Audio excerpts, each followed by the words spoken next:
Hi guys வணக்கம். நம்ம ஆலிபோர்டு தமிழ் வழியாக உங்கள சந்திப்பதில மிக்க மகிழ்ச்சியும் கூட.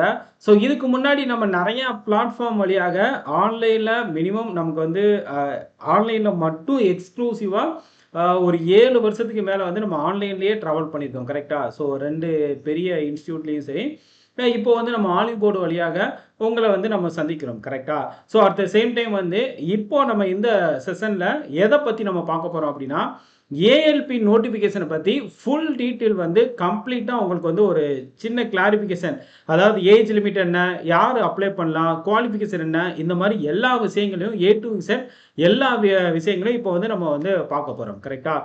மொத்தம் 11,000 சம்திங் வேக்கன்சி அப்படிங்கிறது இதுல அ ரிலீஸ் பண்ணியிருக்காங்க. ஸோ யார் எந்தெந்த அ ஜோனுக்கு எவ்வளோ வேக்கன்சி இருக்கு? ஏ டூ இசட் எல்லா விஷயத்தையும் நம்ம வந்து பார்க்கலாம். கரெக்ட்டா?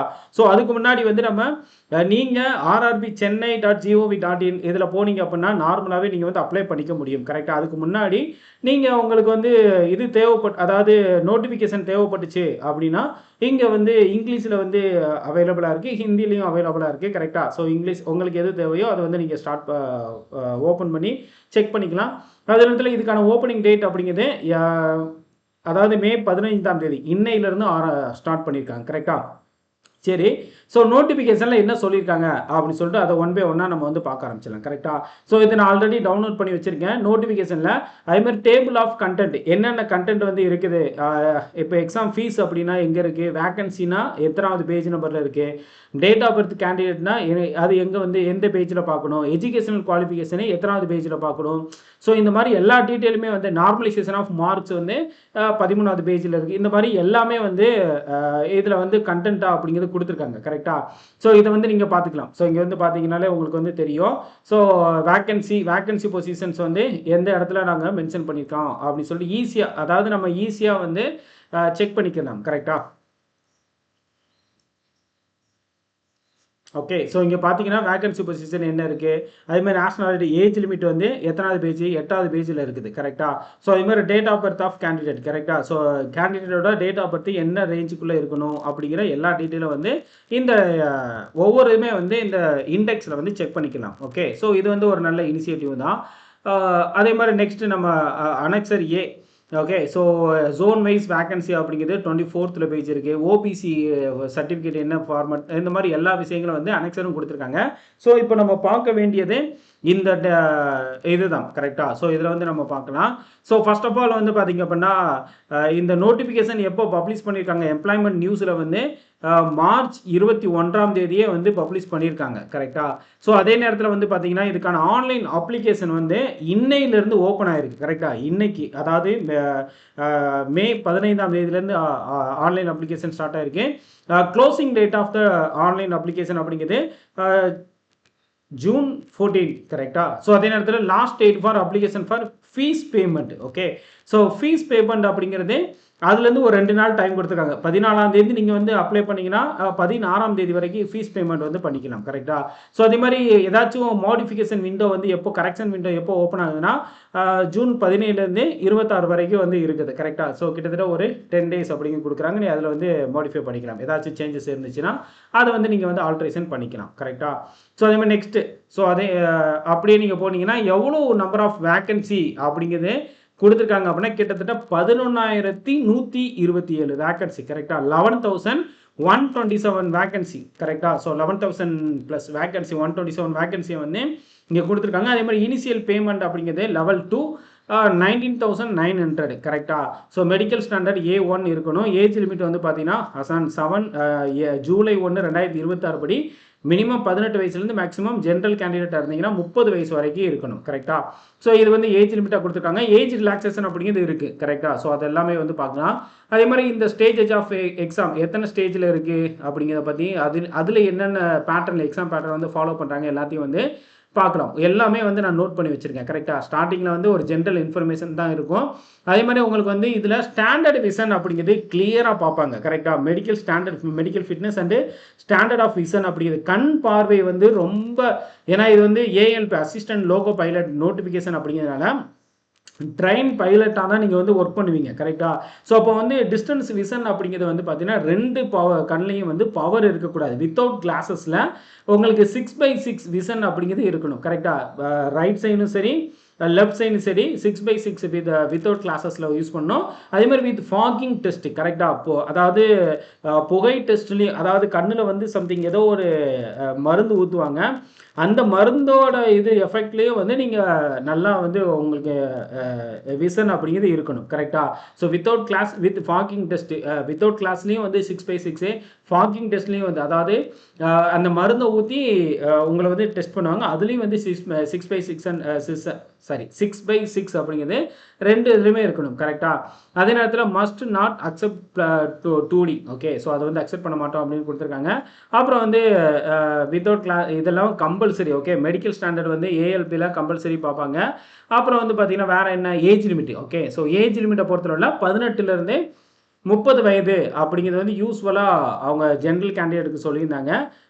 ஜென்ரல் கேண்டிடேட்டாக அதே மாதிரி SC/STயாக இருந்தீங்கன்னா 35 வயது வரைக்கும் கரெக்டாக. அதாவது +5 ஓகே. 30லேருந்து 5 வருஷமும். ஓபிசி கேண்டிடேட்டு நான் கிரிமிலேயரில் இருக்கிற பட்சத்தில் 33 வயசு வரைக்கும் அப்ளை பண்ணிக்க முடியும் கரெக்டாக. அதே மாதிரி எக்ஸ் சர்வீஸ் மேனாக இருந்தீங்கன்னா 3 வருஷம். எக்ஸ் சர்வீஸ் மேனில் அன்ரிசர்வ்டு கேண்டிடேட்டாக இருந்தால் 3 வருஷம். எக்ஸ் சர்வீஸ் மேனில் ஓபிசியாக இருந்தீங்கன்னா 6 வருஷம். எக்ஸ் சர்வீஸ் மேனில் SC/STயாக இருந்தீங்கன்னா 8 வருஷம் கரெக்டாக. ஸோ இதெல்லாம் வந்து ஏஜ் ரிலாக்ஸேஷன் அப்படிங்கிறது இதில் கொடுத்துருக்காங்க. நீங்கள் அதை வந்து செக் பண்ணிக்கலாம் கரெக்டாக.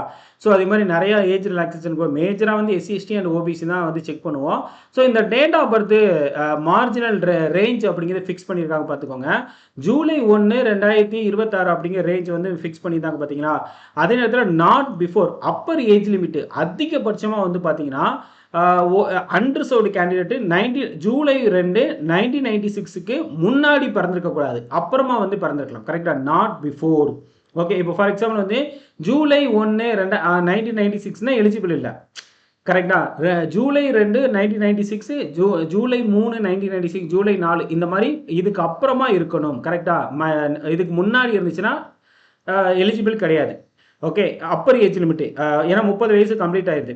ஓபிசியை பொறுத்தளவில் 1993 ஜூலை 2 ஃபார் எக்ஸாம்பிள் ஜூலை 1, 1993 பிறந்திருந்தாலும் எலிஜிபிள் கிடையாது கரெக்டாக. ஸோ அதே மாதிரி வந்து இப்போ இதுக்கு அடுத்து பிறந்திருக்கணும். அதே மாதிரி SC/STயை பொறுத்தவரை ஜூலை 2, 1991க்கு அப்புறமா பிறந்திருக்கணும் கரெக்டாக. இதுக்கு முன்னாடி பிறந்திருந்தீங்கன்னா எலிஜிபிள் கிடையாது. அதே மாதிரி மினிமம் ஏஜ் லிமிட்டை பொறுத்தளவில் ஜூலை 1, 2008க்கு முன்னாடி பிறந்திருக்கணும் கரெக்டா. ஸோ இதுக்கு அப்புறமா பிறந்திருந்தீங்கன்னா நீங்கள் எலிஜிபிள் இல்லை. 18 வயசு உங்களுக்கு கம்ப்ளீட் ஆகிருக்காது கரெக்டா. ஸோ அதனால 2008 ஜூலை 1ஆம் தேதிக்கு முன்னாடி நீங்கள் பிறந்திருக்கணும் ஓகே. ஸோ ரெண்டுக்குள்ள டிஃப்ரெண்ட் என்னென்னு இது வந்து அப்புறமா பிறந்திருக்கணும், இது முன்னாடி பிறந்திருக்கணும். நாட் ஆஃப்டர் கரெக்டா. ஸோ லோவர் ஏஜ் லிமிட்டை பொறுத்தளவில். அதே மாதிரி எஜுகேஷனல் குவாலிஃபிகேஷன் ஓகே. ஸோ இது வந்து பார்த்தீங்கன்னா எசென்சியல் குவாலிஃபிகேஷன் வந்து கிளியராக சொல்லியிருக்காங்க. அனெக்சர் ஏல வந்து மென்ஷன் பண்ணியிருக்காங்க. அந்த அனெக்சர் ஏல வந்து என்ன சொல்கிறாங்க அப்படின்னு சொல்லிட்டு பார்க்கலாம்.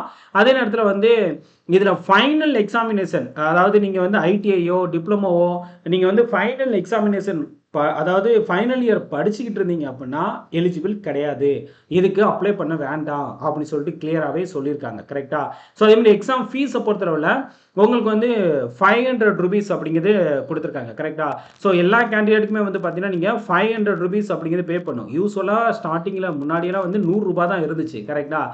ஸோ இந்த எல்லாருமே அப்ளை பண்ணிவிட்டு நிறையா பேர் அட்டனே பண்ண மாட்டேங்கிறாங்க அப்படின்னு சொல்லிட்டு ஃபீஸை வந்து இன்க்ரீஸ் பண்ணிட்டாங்க. ஒருவேளை அந்த ரீசனாக இருக்கலாம்னு நினைக்கிறேன் கரெக்டாக. இப்போ இந்த 500 ரூபாய் நீங்கள் அப்ளை பண்ணாலும் நீங்கள் CPT 1 வந்து அப்பியர் ஆனீங்கன்னா தான், ஆப்சன்டீஸ் இல்லாமல் நீங்கள் அட்டன் பண்ணிங்கன்னா தான் CPT 1 உங்களுக்கு 400 rupees-ஐ வந்து ரீஃபண்ட் பண்ணிடுவாங்க ஓகே. 100 rupees-ஐ மட்டும் பேமெண்ட்டை வச்சுக்கிட்டு 400 வந்து ரீஃபண்ட் ஆயிரும். அதே நேரத்தில் SC/ST ex serviceman female transgender minority economically backward கிளாஸஸாக இருந்தீங்க பட்சத்தில் 250 rupees அப்படிங்க நீங்கள் வந்து பே பண்ணணும் கரெக்டாக.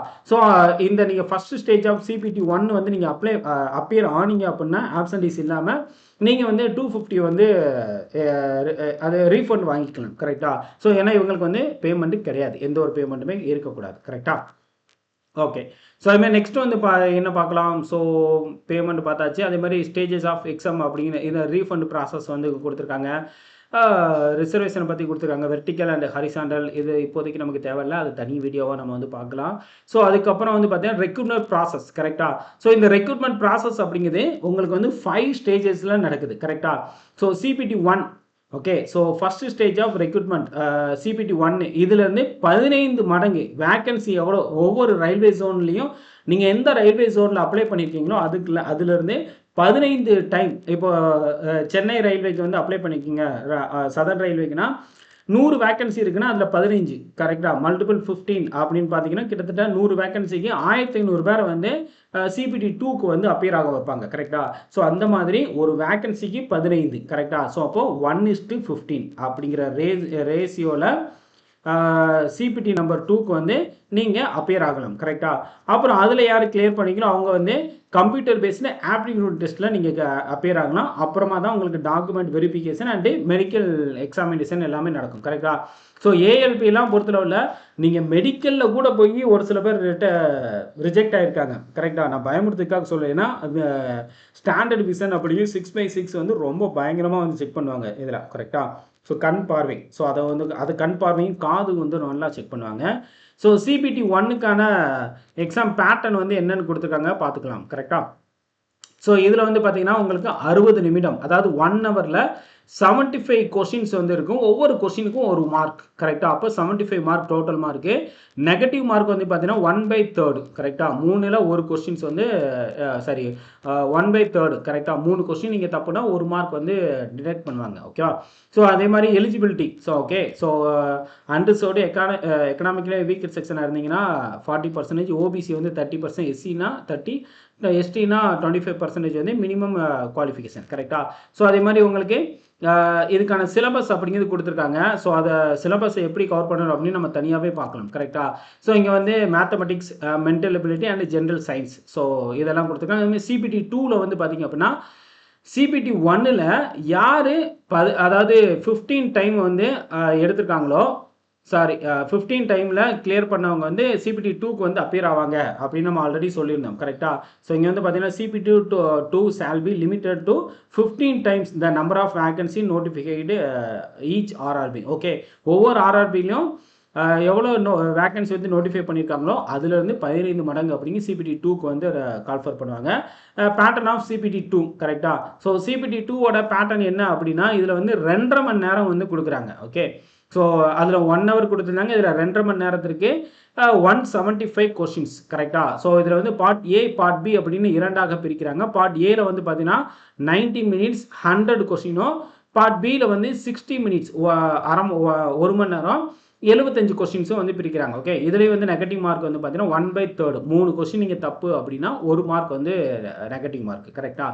ஸோ அதே மாதிரி பார்ட் ஏ தான் உங்களுக்கு வந்து ஃபைனல் ரேங்கிங் லிஸ்ட்டில் வந்து எடுத்துப்பாங்க கரெக்டாக. பார்ட் பி அப்படிங்கிறது உங்களுக்கு குவாலிஃபைங் நேச்சர் மட்டும்தான்.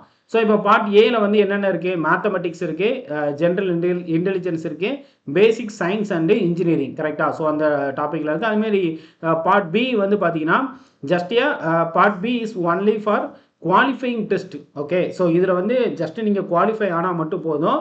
அதே மாதிரி குவாலிஃபைங் பர்சன்டேஜ் வந்து பார்த்தீங்கன்னா எவ்வளோ அப்படின்னு கேட்டிங்கன்னா 35% ஓகே. ஸோ இதில் வந்து பார்த்தீங்கன்னா மொத்தம் எத்தனை கொஸ்டின் கொடுத்துருந்தாங்க, 60 நிமிஷம் 75 கொஸ்டின் கொடுத்துருந்தாங்கல்ல, இதில் 35% நீங்கள் எடுத்தீங்க அப்படின்னா பார்ட் பியில் வந்து பாஸ் ஓகே. அதுமாதிரி பார்ட் ஏ தான் உங்களுக்கு வந்து ரேங்கிங் லிஸ்ட்டில் வந்து கன்சிடர் பண்ணிக்கிறாங்க. அப்புறம் part B qualifying test of CBT 2 கரெக்டாக. இந்த பார்ட் பிக்கு வந்து என்னென்ன குவாலிஃபிகேஷன், என்னென்ன கேண்டிடேட் வந்து என்னென்ன சப்ஜெக்ட் வந்து சாய்ஸாக பார்ட் பியில் வந்து சூஸ் பண்ணணும் அப்படின்னு சொல்லி வந்து கொடுத்துருக்காங்க கரெக்டாக. Electrical engineering and combination of various stream of electrical engineering அப்படின்னா இந்த டிபார்ட்மெண்ட்லேருந்து நீங்கள் அட்டன் பண்ணுவீங்க கரெக்டாக. Electrician, instrument mechanic, wireman, so இதில் எல்லாம் நீங்கள் அட்டன் பண்ணுவீங்க கரெக்டாக. இதை தாண்டி 3rd ஸ்டேஜ் வந்து கம்ப்யூட்டர் பேஸ்டு ஆப்டிடியூட் டெஸ்ட் வந்து நடக்கும் கரெக்டாக. அதையும் முடிச்சதுக்கப்புறமா தான் உங்களுக்கு வந்து டாக்குமெண்ட் வெரிஃபிகேஷன் நடக்கும். அதுக்கப்புறம் தான் உங்களுக்கு மெடிக்கல் ஃபிட்னஸ் இது வந்து நடக்கும் கரெக்டாக. ஸோ இதை தான் வந்து ப்ராசஸ் ஓகே. ஸோ அதே மாதிரி வேறு உங்களுக்கு ஃபோட்டோ எப்படி அப்ளை பண்ணணும் இதெல்லாம் வந்து இங்கே டீட்டெயில் கொடுத்துருக்காங்க. ஸோ இதுக்கான குவாலிஃபிகேஷன் மட்டும் நம்ம சொல்லிடலாம் கரெக்டாக. ஒவ்வொரு ரயில்வே ஜோன்லேயும் வந்து அஃபிஷியல் வெப்சைட் என்ன அப்படின்னு சொல்லி அதையும் இங்கே வந்து கொடுத்துருக்காங்க. அதை வந்து நீங்கள் செக் பண்ணிக்கலாம் கரெக்டாக. ஸோ வெயிட், குவாலிஃபிகேஷனை மட்டும் நம்ம பார்த்துடலாம். அது மட்டும் நான் இங்கே நோட் பண்ணி வச்சுருந்தேன். எங்கே இருக்கு?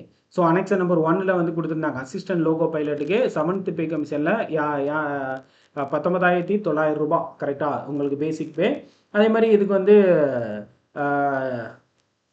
நீங்கள் பிடபிள்யூடி கேண்டிடேட்டாக இருந்தீங்கன்னா இதுக்கு நாட் சூட்டபிள் அப்படின்னு கிளியராகவே கொடுத்துருக்காங்க கரெக்டாக. ஸோ பிடபிள்யூடி கேண்டிடேட்டாக இருக்கிற பட்சத்தில் ஸோ எலிஜிபிள் கிடையாது கரெக்டாக. Suitable for person with benchmark disability, so not suitable. Okay, so அதை கிளியராகவே மென்ஷன் பண்ணிட்டாங்க. அப்புறம் மினிமம் எஜுகேஷனல் குவாலிஃபிகேஷன் இந்த அசிஸ்டன்ட் லோகோ பைலட்டுக்கு நீங்கள் 10th + ITI முடிச்சிருந்தீங்கன்னா இதுக்கு எலிஜிபிள் கரெக்டாக. ஸோ ஐடிஐலேருந்து ஆரம்பிக்குது, ஐடிஐ மட்டும் கிடையாது. நீங்கள் வந்து டிப்ளமோ முடிச்சிருந்தாலும் எலிஜிபிள், அதே நேரத்தில் இன்ஜினியரிங் முடிச்சிருந்தாலும் எலிஜிபிள் கரெக்டாக. ஸோ அதை வந்து கிளியராகவே கொடுத்துருக்காங்க. Matriculation or SSLC + ITI from recognised institution of, இந்த இன்ஸ்டிடியூஷனில் இல்லாமல் நீங்கள் வந்து இந்தந்த டிபார்ட்மெண்ட்டில் ஐடிஐ முடிச்சிருந்தாலும் எலிஜிபிள், அல்லது matriculation or SSLC plus course completed act apprentice in the trade mentioned above கரெக்டாக. இதில் வந்து ஆக்ட் அப்ரெண்டிஸ் நீங்கள் முடிச்சிருந்தாலும் எலிஜிபிள் கரெக்டாக. ஸோ அதே நேரத்தில் வந்து பார்த்தீங்கன்னா உங்களுக்கு டிப்ளமோ முடிச்சிருந்தாலும் எலிஜிபிள். டிப்ளமோவில் எதெல்லாம் இந்த diploma in mechanical, electrical, electronics and automobile இன்ஜினியரிங்கில் டிப்ளமோ முடிச்சிருந்தாலும் எலிஜிபிள். அதே நேரத்தில் இந்த டிபார்ட்மெண்ட்லாம் நீங்கள் இன்ஜினியரிங் டிசிப்ளின் முடிச்சிருந்தாலும் நீங்கள் அதுக்கும் நீங்களும் எலிஜிபிள் கரெக்டாக. ஸோ அப்போ ஐடிஐ முடிச்சிருந்தாலும் எலிஜிபிள், அதுக்கும் ஒரு சில டிபார்ட்மெண்ட் முடிச்சிருக்காங்க. அதே மாதிரி ஆக்ட் அப்ரெண்டிஸ் முடிச்சிருந்தாலும் எலிஜிபிள். அப்புறம் வந்து இது நம்ம டிப்ளமோ முடிச்சிருந்தாலும் எலிஜிபிள். அதே நேரத்தில் இந்த டிபார்ட்மெண்ட்லாம் நீங்கள் இன்ஜினியரிங் படிச்சிருந்தாலும் எலிஜிபிள் கரெக்டாக. ஸோ அந்த டீட்டெயில்ஸ் எல்லாமே வந்து இங்கே கொடுத்துருக்காங்க, யார் யார் எலிஜிபிள் அப்படின்னு சொல்லிட்டு. ஸோ அதே மாதிரி நெக்ஸ்ட்டு அவ்வளோதான் நினைக்கிறேன். ஸோ இதுக்கப்புறம் உங்களுக்கு வந்து ஒவ்வொரு ஒவ்வொரு ரயில்வே ஜோன் வைஸ் வந்து வேகன்சி அப்படிங்கிறத அப்டேட் பண்ணிக்காங்க. மொத்தம் 11,000 வேகன்சி கொடுத்துருந்தாங்கல்ல. இதில் வந்து நம்ம சதர்ன் ரயில்வே வந்து இங்கே நோட் பண்ணிங்கன்னா தெரியும் கரெக்டாக. பேஜ் நம்பர் 24ல் ஸோ இங்கே வந்து சென்னையில் வந்து சதர்ன் ரயில்வேக்கு 93, ஸோ ஓவரால் வந்து 186 வேகன்சி வந்து இங்கே வந்து அப்ரூவல் கொடுத்துருக்காங்க கரெக்டாக. ஸோ நீங்கள் அதை பார்த்தாலே உங்களுக்கு வந்து தெரியும் கரெக்டாக. ஸோ இது மொத்தமாக சேர்ந்து தான் 11,000. 11,000த்துக்கும் எல்லாமே எலிஜிபிள் கிடையாது. நீங்கள் எந்த இதுக்கு அப்ளை பண்ணுறீங்களோ அதுக்கு மட்டும் தான் எலிஜிபிள் கரெக்டாக. ஸோ அப்புறம் வந்து பார்த்தீங்கன்னா 11,127 வேகன்சி கரெக்டாக. ஸோ ஒவ்வொரு இதுக்குமே வந்து கேஸ்ட் சர்டிஃபிகேட் என்ன எல்லா ஃபார்மேட்டிங் வந்து கொடுத்துருக்காங்க. ஸோ இது வந்து நீங்கள் செக் பண்ணிக்கலாம் கரெக்டாக. ஸோ ஓவராலாக வந்து ஒரு ALP நோட்டிஃபிகேஷன் எப்படி பார்க்கணும், எப்படி வந்து எதெல்லாம் வந்து முக்கியமானது அப்படின்னு உங்களுக்கு புரிஞ்சிருக்கும் அப்படி சொல்லிட்டு நம்புகிறேன். ஸோ இதே மாதிரி உங்களுக்கு அடுத்த வீடியோவில் நான் உங்களை மீண்டும் சந்திக்கிறேன். ஸோ நம்மளுடைய ஆலிவ் போர்டு தமிழ் சேனலை நீங்கள் சப்ஸ்கிரைப் பண்ணலைன்னா சப்ஸ்கிரைப் பண்ணிக்கோங்க. உங்களோட ஃபேமிலி அண்ட் ஃப்ரெண்ட்ஸுக்கும் வந்து ஷேர் பண்ணிக்கோங்க. ஸோ இதில் வந்து ரயில்வே அண்ட் SSC எக்ஸாமுக்கு ஃபுல் கவரேஜ் அப்படிங்கிறது நம்ம கொடுக்க போகிறோம். நன்றி, தேங்க்யூ.